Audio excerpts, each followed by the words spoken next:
Olá, gente. Hoje eu vou falar sobre culpa e sofrimento das religiões. A culpa e o sofrimento e a reencarnação que eles falam por aí. A culpa é usada pelos psicopatas para fazer você se sentir pior do que eles e eles se sentirem melhor do que você. Você se sente culpado, baixa a cabeça para eles e eles montam. A religião faz a mesma coisa. Veja, por exemplo, o sofrimento bonito, que todo mundo acha bonito, né? Eu não acho, de Jesus, né? Se é que ele existiu. Jesus chegou na Terra e falou assim, olha, eu vou sofrer porque eu quero barganhar com alguém que quer fazer mal para vocês, né? E para vocês não sofrerem, vai sofrer eu. Então castiga eu, mas não castiga esse povo. Aí esse povo é criado por Deus, né? Supostamente é criado por Deus, mas o filho dele sai, não sabe-se de onde, e fala, olha, eu vim aqui, pai, para você não punir essas pessoas que você criou, mesmo você sendo onisciente, já sabendo o que elas iriam fazer. Mas eu vim aqui, não agride essas pessoas não bate nessas pessoas não, elas não sabem o que estão fazendo. Ou seja, Jesus barganhou com alguém ruim, porque ninguém que é puro amor, pura sabedoria, vai falar, olha, amiguinho, ou você se ferra aí por esse povo, ou eu vou bater na bunda de todo mundo, vou fazer o inferno da vida de todo mundo. Não, pai, não faz isso não, pode bater em mim. Ou seja, ele trocou o sofrimento. Você pode ver que na religião o sofrimento é moeda de troca, é uma coisa linda, bonita, né? Então Jesus barganhou com alguma entidade, falando, olha, mata eu, mas não mata que está aqui. Sendo que o pai dele podia tudo. O pai dele, Deus, pode, segundo a mitologia judaico-cristã, pode tudo. Mas ele queria barganhar, queria oferecer o sofrimento dele para que as outras pessoas não sofressem. Ou seja, ele ofereceu sofrimento e alguém aceitou, né? Alguém aí gosta de sofrimento e entende que o sofrimento é uma moeda de troca, porque se eu sou só por amor, eu não vou aceitar sofrimento. Seu sofrimento para mim, pouco importa. Mas teve essa moeda de troca e foi assim, né? Segundo a história judaico-cristã. Aí depois você vem a exigência do sofrimento. Você também tem isso no Deus lá Prometeu, que roubou o fogo lá dos deuses para dar aos seres humanos e foi punido por Zeus, né? Então você também teve o sofrimento do Deus Prometeu. Aí acaba tudo isso, vem o purgatório, que é um sofrimento mais ou menos, você vai lá ficar nas engrenagens lá no meio das roldanas lá sofrendo, mas você vai ter uma oportunidade, vão bater com a porta no dedinho da tua mão, do teu pé, né? Lá o purgatório. Você ainda pode sofrer um pouquinho lá e depois conseguir o reino dos céus. Ou seja, a religião ela incute na pessoa que você vai ter um sofrimento porque você tem que ter uma culpa, porque algo que você fez não deveria ser feito, um prazer que você fez não deveria ser feito. Depois vem o espiritismo. O espiritismo, ele vai falar assim, olha, para a gente sobreviver aqui na França de 100 anos atrás, a gente vai ter que pegar carona numa religião. Como o povo está achando que nossa religião é contra Deus, é coisa diabólica, então a gente vai pegar o cavalo de Jesus. Vamos montar na lenda de Jesus e vamos ficar endeusando Jesus. Por quê? O espiritismo kardecista, ele vai em cima dos ensinamentos cristãos para não ser rejeitado pela sociedade na época. Então ele fala, não, pode ter confiança em mim, eu não sou coisa do demônio não, porque eu adoro Jesus, Jesus em primeiro lugar, Jesus me ama, Jesus... Então se bobear, o espírita fala mais de Jesus do que até o próprio evangélico, né? Jesus para eles gera orgasmos. Então Jesus, só que ele tira a figura do diabo. Ele tira a figura do diabo, tira a figura do purgatório, do sofrimento eterno e troca pelo umbral. O umbral é uma coisa mais light, temporária, que eles falam que é criada pela sua própria cabeça e às vezes eles falam que não é criada pela sua própria cabeça. É um lugar que tem lá mesmo. O umbral. Umbral. Você vai para esse umbral, para esse lugar e devido ao que você fez na Terra, você tem um sofrimento. Se você se suicidar, nossa, isso aí é maior pecado para um espírito. Talvez seja porque eles falam tão bem do outro lado da vida que tem medo dos outros se suicidar, então eles criam essa resistência, né, essa barreira moral. Não, você não pode se suicidar porque vai ser pior. Então aí o espírita, ele vai falar o seguinte: olha, para a gente não ter tanta coisa ruim na nossa vida, então a gente vai fazer o seguinte: no passado a gente fez coisas, existe a vida após da morte, eu bati na cara de alguém no passado e nessa vida agora vão bater na minha cara. Então, para isso não acontecer, eu tenho que fazer caridade, tenho que largar mão do meu prazer, do meu iate, do meu carro, e vou fazer caridade. Não vou pensar tanto em sexo, mas vou pensar em caridade. Ou seja, é um sofrimento bem menor, né? E se eu roubei muito nessa vida, se eu fiz alguma coisa muito ruim nessa vida, se eu tive amante nessa vida, na outra vida eu vou nascer na barriga da minha amante, e a minha amante vai ser minha mãe, e aí a minha mãe vai dar para todo mundo, e aí eu vou ver como era ruim ser amante, porque eu vou ver aquilo na minha cara. E é sempre assim. O espírita prega que você no passado faz alguma coisa ruim, e nessa vida você vai ter um banco de dados que vai pegar aquelas coisas que você fez no passado para aplicar em você. Se você é um ladrão que roubava muito, você vai nascer com uma mão grandona, defeituosa, tudo devido à culpa. E eles falam que não tem a lei de talião, mas ao mesmo tempo você faz. Se você falar: olha, eu fiz isso, fiz aquilo, fui o Hitler, matei todo mundo e não quiser pagar, não tem como, você tem que pagar. E eles falam que não tem a lei de talião, né? A lei do olho por olho, dente por dente. E tem. Segundo eles falam que não tem, mas eles pregam que tem, tá? Então aí isso é o espiritismo kardecista. Daí vem aqui esse senhor, que é o Dr. Brian Weiss, que era cético segundo os livros dele. E o que acontece? Ele faz terapias de vida passada usando hipnose. Chega no consultório dele uma mulher chamada Catherine, apelido, né? Catarine. Aí a Catarine chega lá e sobre hipnose começa a falar coisas da vida dele que ele não tinha contado a ninguém, como por exemplo os detalhes da morte do filho recém-nascido dele, como estava a posição do coração do filho dele que levou à morte do filho dele,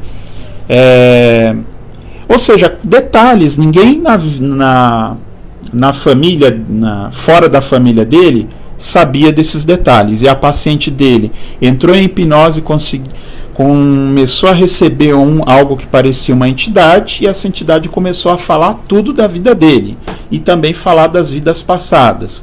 Dessa moça que tinha trauma disso, daquilo, ela se curou de um monte de trauma, porque ela tinha medo de água, porque viu que foi afogada e tinha um amante, o amante estava nessa vida, era um homem que ela não conseguia se relacionar muito bem, mas gostava dele, e na outra vida ele tinha matado ela. Então essa mulher viveu poucas e boas nas vidas passadas, tá? Nenhuma vida dela foi muito boa, não. Ela se recuperou, e aí ele via que quando a pessoa morria, boiava assim. Se a pessoa não morresse com raiva de quem a matou, ela boiava e ia para uma luz. Se ela morresse com raiva de quem a matou, ela ficava olhando ali em volta: ai, fulano me matou, oh! Mas mesmo assim ela era sugada por uma luz. Chegando lá nessa luz, ela tinha espíritos conselheiros. Ninguém falava propriamente de Deus, mas sim de uns espíritos que davam feedbacks, falavam: olha, você isso e aquilo, e dava umas lições para o Dr. Brian Weiss. Usava o corpo dela para dar umas lições e falava que essa pessoa, né, ela obtinha uma consciência maior depois que saía do corpo, e ela mesmo começava a se aplicar um feedback, falando: eu poderia ter aproveitado mais, eu poderia não ter feito isso, eu poderia ter ousado, eu poderia ter sido mais feliz, né? A pessoa começa a ficar mais intuitiva e a adivinhar coisas, e ela entra num estado como, por exemplo, ela saísse no modo de segurança dela. Ela descobre um bug do espírito dela que dá mais poderes a ela. Então, por isso, o Brian Weiss ficou conhecido com esse livro aqui, ó, Muitas Vidas, Muitos Mestres, onde ele conta a história dessa Catherine, tá? Ele não acreditava nisso, ele é um psiquiatra formado na faculdade de Yale e tudo mais. Só que ele focava mais nas vidas passadas e nessas lições dos mestres. Ele chamava de mestres algumas entidades que ficavam programando a nossa vida aqui, tá? Vocês vão ver onde eu quero chegar. Depois do Brian Weiss, teve o também psiquiatra Michael Newton. O Brian Weiss via na vida da pessoa passada, o Michael Newton ia além. Ele ia falar, além de ver a vida passada, ele usava a hipnose para ver como é que é a vida depois da morte. Ou seja, não é a vida aqui, é a vida lá nos Paranauê, né? Lá no que os kardecistas chamam de nosso lar. Então o Michael Newton hipnotizou muitas pessoas por aí, muitos clientes, e via que tinha umas entidades que chegavam num local, você podia descansar, não tinha nada de umbral, não tinha nada de punição, e muitas das vezes algumas pessoas que se suicidavam, às vezes se suicidava com um propósito definido, que era para fazer a outra pessoa dar valor às relações dela, tudo tinha um propósito. Segundo o Michael Newton, nós temos um grupo que nem um grupo teatral, você nasce, mas você tem um grupo que colabora para você fazer coisas, né? Uma família, diz ele, espiritual. E lá, quando você está morto, você combina o que você vai fazer. Se você vai nascer fudido, se você vai nascer não sei o que, você vai escolher teu corpo, né? Calma que vocês vão chegar, vocês vão ver onde eu quero chegar. Você vai escolher seu corpo. Vai ter um conselho de anciões, ele chama conselho de anciões, que também tem muita sabedoria, como o Brian Weiss falava, dos mestres, né? E esse conselho de anciões, você é levado a ele num prédio que parece com arquitetura neoclássica, e esses prédios, você chega lá, todo mundo acha que vai ser um julgamento, mas não é um julgamento, são entidades, anciões que parecem alienígenas, e você é acompanhado pelo seu mentor espiritual, que parece que fica atrás de você, à sua direita ou à sua esquerda, não me lembro. E aí eles ficam falando, e aí, como é que foi sua vida? O que você achou? Eles não julgam, eles forçam a você a se autocriticar. Aí a pessoa tem telões, ela tem uma biblioteca, e ele vai se aprofundando em detalhes do mundo espiritual que mais parece tecnológico, né? Tem telões, ele fala que tem telões, as bibliotecas, que é chamado de acástico, a caixa, tem telões que você vê sua vida, você consulta e você se prepara para outra vida. Porém, quando a pessoa está lá, ela fica valentona, e segundo eles dão um corpo lá, essas entidades chegam para eles e falam, você vai ter um corpo que vai ser aleijado, você vai ter um corpo aqui que vai ser homossexual, você vai ter um corpo que vai ficar na mesma porcaria, você vai ter um corpo melhorzinho, qual que você vai escolher para nascer na vida de novo? Aí a pessoa valentona, porque ela quer ganhar pontos, ela vai escolher o mais difícil, eu quero ser o homossexual, aleijado na cadeira de roda, negro fora da África e pobre, porque eu vou ter mais poderes e vou ganhar mais pontos. Geralmente diz que o espírito fica valente e escolhe isso, o pior. Se ele escolhe uma coisa light, parece que ele não tem evolução nenhuma. E isso é o que fala no livro, deixa eu ver aqui, do Michael Newton, O Destino das Almas. E você nasce com um percentual de energia. Muitas pessoas que abusaram na vida passada, como vikings, soldados nazistas, esses aí nascem com energia menor, uma porcentagem de energia menor, para não fazer estrago de novo, então eles ficam cansados, deprimidos e fudidos igual a mim e você. Então tá aqui isso nesse livro. Ele também tem um outro livro que dá detalhes, que deixa eu ver aqui, Lembranças de Outra Vidas, ou Vidas de Outra Vidas, do Michael Newton. Você vai ter detalhes disso, os pacientes hipnotizados dele, dando todos os mesmos detalhes. Chega lá no local, você descansa, tem um feedback, você planeja a sua próxima reencarnação. Por que eu estou falando isso? Porque você pode ver que em todas essas vertentes sempre tem a sugestão de que sofrer é melhor. Se você escolhe um corpo pior para nascer, é melhor, por causa da culpa. E aí por que eu estou falando? Porque eu estava vendo um vídeo num canal de ufologia, muito diferente, né? Um canal de ufologia, o cara citou a experiência, eu vou deixar o link aqui embaixo, antes dele nascer, ele já conhecia a família dele. Ele diz que lembra de antes dele nascer e como é que houve o nascimento dele. Foi aqui nesse link aqui, Vamos abrir aqui o link. Eu não vou mostrar muito do canal. É o canal Casos Ufológicos, tá, gente? É um canal muito bom. Não vou mostrar tudo para ele não me banir. para ele não me bloquear. Mas não sabia seus nomes, apenas o parentesco que teriam comigo. Eu, inclusive... O cara nasceu sabendo o parentesco que ia ter com as pessoas. Ele estava num jardim. Aqui havia uma fonte central, mas não me lembro muito. Antes dele reencarnar, ele estava numa fonte que parecia essas cidades que foi faladas, né, que eu citei aqui, que o Michael Newton falava, o Conselho dos Anciões, e que o pessoal chegou perto dele e falou: ó, agora você vai reencarnar, você entra num local parecido a um computador, uma máquina virtual, você reencarna. Você pode escolher esse corpo. O cara não tinha nada a ver com esses livros que eu estou falando aqui, ó. Ele não tinha nada a ver com esses livros aqui, mas o cara fala exatamente isso, gente. Ele relata que ele estava num lugar, que ele teve um monte de pessoas dizendo que agora ele ia ter que escolher uma missão, um corpo, e ele escolheu ser pobretão, porque, segundo esse vídeo aqui, ele entrava num computador, reencarnava na Terra, e se ele tivesse uma missão mais pesada, ele iria ganhar mais pontos e não precisaria reencarnar. A pedido afetado pela presença de Deus. Queria ajudá-lo. Ele não precisava encarnar, né? E ele lembra de estar na mesa de operações vendo o próprio parto dele, tá? É estranho, mas é interessante. Eu vou deixar o link para vocês verem, tá? Então, ele lembra dessas coisas.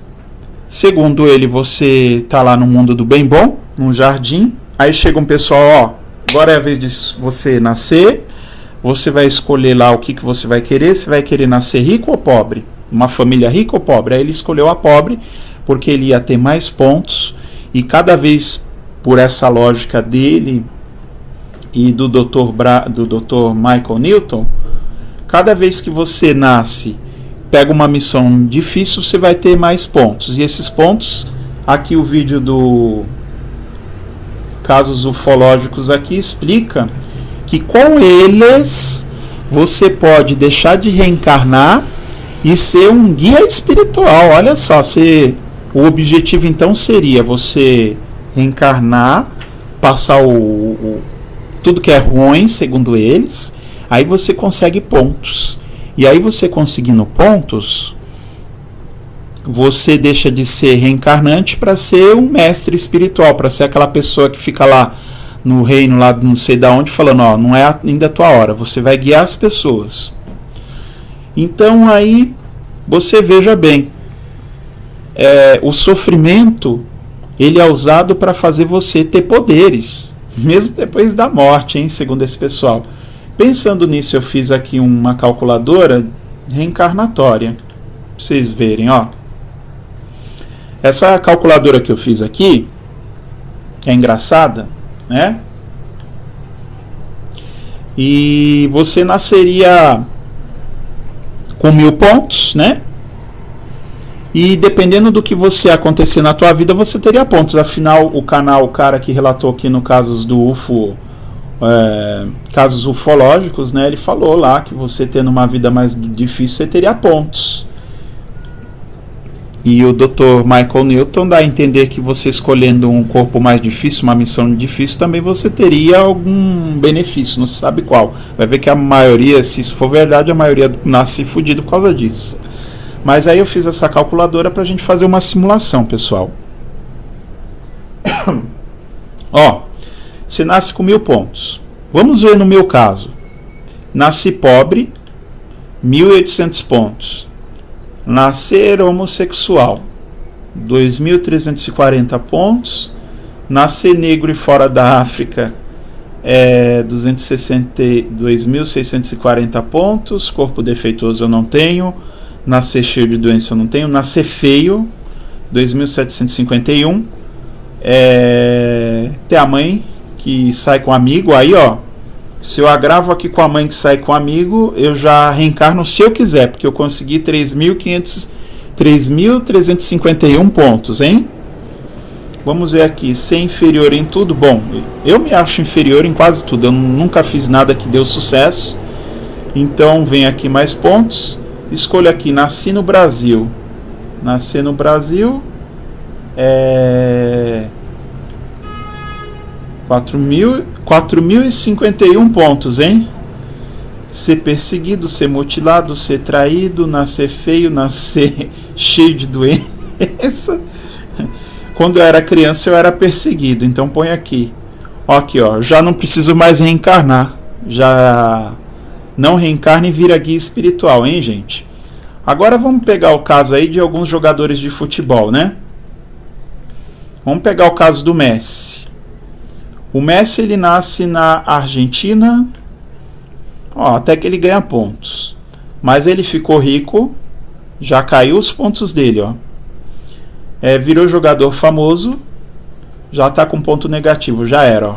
Reencarna desgraçadamente ao mal. Ou seja, por essas coisas aqui, se prevê que o Messi vai ter uma reencarnação ruim na próxima vez que vir, hein? Vamos fazer de conta que tudo isso aqui é verdade. Ter um grande talento para jogar bola, carismático com todos, não, corpo em forma, ó. Ou seja, se você tem coisas boas aqui que não exigem tanto esforço de você, que faz você ficar menos esforçado, então a tendência é que você tenha menos pontos, e aí você vai ficar reencarnando mais e desgraçadamente. Ó, trabalhar do que sempre sonhou. Nossa, ele ficou negativíssimo aí, ó. Vai reencarnar muito mal. Digamos que ele nasça na Alemanha, 1935. Entendeu? Mas ele pode ter aí uma atenuação se ele for mutilado, ó. Se por acaso no meio do caminho ele ser mutilado, ó. Mesmo assim não adianta. Agora eu vou ver o caso de Jesus, né? Vamos ver aqui o caso de Jesus. O caso de Jesus nasceu no... Deixa eu ver aqui... Oriente Médio, vai. 1.500 pontos. Nascer pobre, nascer negro não, corpo defeituoso não, nascer cheio de doença não, nascer feio não. Ah, eu acho que era feio. Nascer sem talento algum. Que talento? Sei lá. Ser traído. Nascer mendigo. Ele era mendigo? Não. Ter fedor acentuado? Não. Ser perseguido atualmente? Sim. Ó, reencarna se quiser. Jesus reencarna se quiser. Entendeu, gente? Então eu quero mostrar aí para vocês que as religiões, elas pregam que você tem que sofrer por causa da sua culpa. Se você tiver muito prazer, é para você ter culpa, para você se rebaixar e querer sofrer para sentir algo melhor, porque a nossa sociedade pensa que é só sofrendo que você chega a alguma coisa, tá bom? Bom, gente, vejam o link aí, eu vou deixar o link na descrição, né, os links do casos ufológicos aí do cara, para vocês verem lá, tá? A calculadora da reencarnação é só eu que tenho. Tchau, gente.